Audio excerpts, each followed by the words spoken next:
Manipur high court గతంలో single judge bench ఇచ్చినటువంటి తీర్పులోని ఒక వివాదాస్పద పేరాన్ని ఇప్పుడు తొలగించింది. అయితే ఆ జడ్జిమెంట్కు ఈ జడ్జిమెంట్కు మధ్య ఒక మారణ హోమము మణిపూర్లో జరిగింది. ఏంటి ఇష్యూ అంటే, మణిపూర్లో మెయితీలు, కుకీలు, నాగాలు ఇలా 3 ప్రధానమైన తెగలే కాక అనేక తెగలు జీవిస్తుంటారు. నేను మణిపూర్ సంక్షేమం గురించి మాట్లాడినప్పుడు వివరంగా చెప్పాను.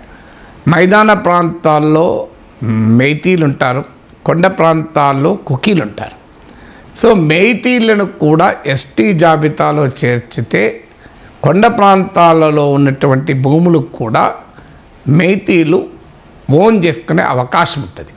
ఇప్పుడున్న ట్రైబల్ చట్టాల ప్రకారం గిరిజన ప్రాంతాల్లో గిరిజనేతరులు భూములకు కానీ ఆస్తులకు కానీ కొనలేరు. అలాగే గిరిజన ప్రాంతాలలో రిజర్వేషన్లు గిరిజనులకు ఉంటాయి.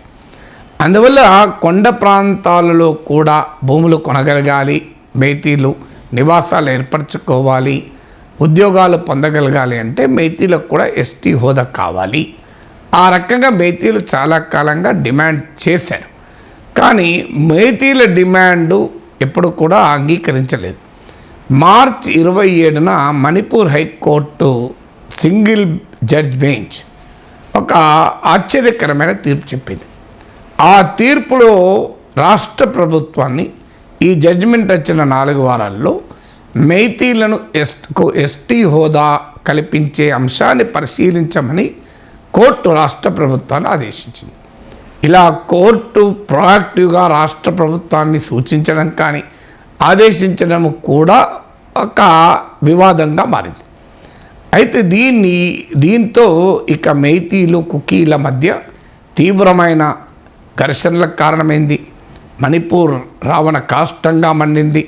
పెద్ద ఎత్తున అత్యాచారాలు జరిగాయి. ఆ స్టోరీ అంతా మనకు తెలుసు. అంటే ఒక కోర్టు ఆలోచన, దాని పూర్వాపరాలు పూర్తిగా ఆలోచించకుండా తీర్పులు చెప్తే ఏ ప్రమాదం వస్తుంది సెన్సిటివ్ కేసులు అంటానికి ఇది ఒక ఉదాహరణ. దీనిపైన సుప్రీంకోర్టు అభ్యంతరం చెప్పింది.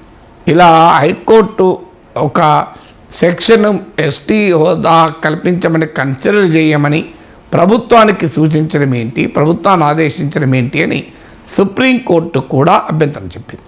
దాంతో మణిపూర్ డివిజన్ బెంచ్ ఇప్పుడు ఆ పేరాన్ని తొలగించింది. ఎందుకంటే all Manipur tribal students union వాళ్ళు ఆ మార్చి 27, 2023 తీర్పును ప్రశ్నిస్తూ కోర్టులో కేసు వేశారు.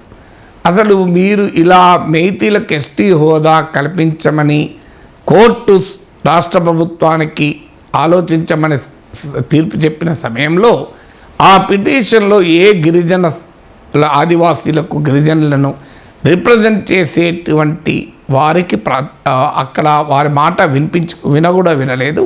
వారు ఆ పిటిషన్లో లేరు.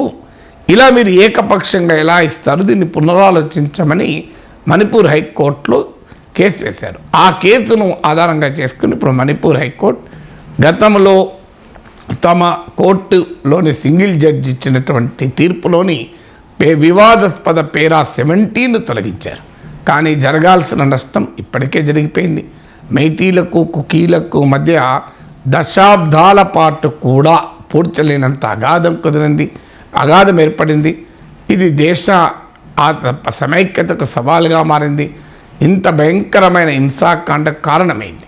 అందువల్ల కోర్టు తీర్పులు ఇచ్చే సమయంలో కూడా చాలా జాగ్రత్తగా పరిశీలించి వివాదాస్పదమైన తీర్పులు ఇచ్చినప్పుడు జాగ్రత్తగా పరిశీలించి ఇవ్వాల్సి ఉంటుంది. వివాదాస్పదమైన అంశాలపైన, సున్నితమైన అంశాలపైన అని ఇది మరొక్కసారి రుజువు చేసింది.